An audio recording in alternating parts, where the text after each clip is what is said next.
Brought to you by ComBC. How do advertisers attract you?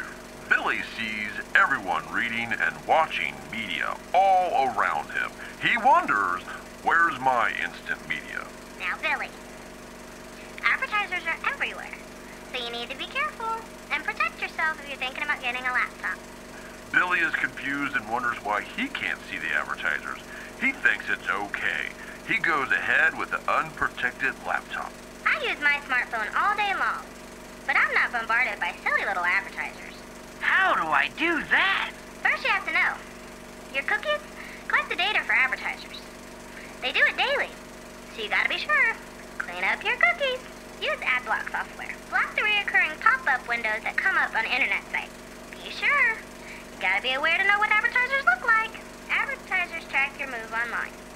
They collect your data, then give you exactly what you want from that data. They do it, and you don't even know it. So, wrap it up and stay protected from those dirty advertisers. They're always watching. Brought to you by ComBC.